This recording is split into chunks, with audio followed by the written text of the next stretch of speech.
Berdasarkan analisis mendalam terhadap buku The Psychology of Money karya Morgan Housel, kita dapat menyimpulkan bahwa kunci kesuksesan finansial bukanlah pada apa yang Anda ketahui tentang uang, melainkan pada bagaimana Anda bersikap terhadapnya.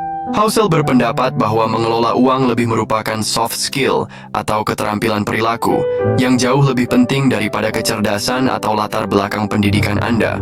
Untuk membuktikan tesisnya, Housel membandingkan dua kisah nyata yang mencolok. Pertama adalah Ronald James Reed, seorang petugas kebersihan pom bensin yang hidup sederhana, menabung secara rutin, dan berinvestasi dalam jangka panjang.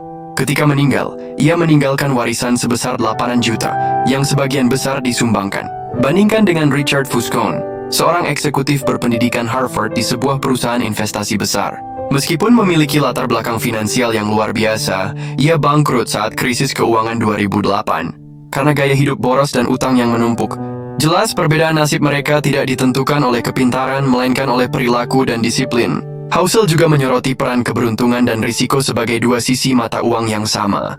Ia menggunakan cerita Bill Gates, yang beruntung bisa mengakses komputer di sekolahnya sejak dini, sebuah peluang langka pada masanya.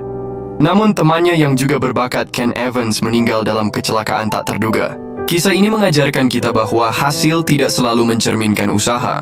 Kita harus rendah hati saat sukses dan berempati saat orang lain gagal, karena faktor di luar kendali kita memainkan peran besar. Pilar utama lain adalah kekuatan compounding. Housel menjelaskan bahwa sebagian besar kekayaan Warren Buffett, lebih dari 99%, terkumpul setelah ulang tahunnya yang ke-50. Ini bukan karena ia adalah investor terbaik di dunia, melainkan karena ia adalah investor yang cukup baik selama 3/4 abad. Pelajaran di sini adalah fokus bukan pada seberapa besar pengembalian yang bisa Anda dapatkan, melainkan pada seberapa lama Anda bisa bertahan dalam permainan. Buku ini juga membahas salah satu kelemahan manusia terbesar, ketidakmampuan untuk merasa cukup.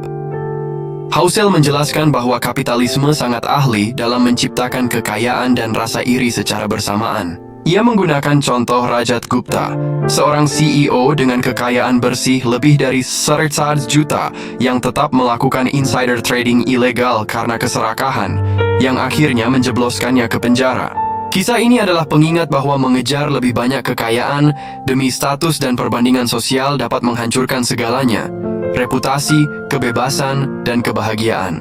Housel membedakan antara kaya dan kekayaan dengan sangat jelas. Menjadi kaya adalah tentang pendapatan saat ini yang memungkinkan pengeluaran mewah, sedangkan kekayaan adalah uang yang tidak dibelanjakan.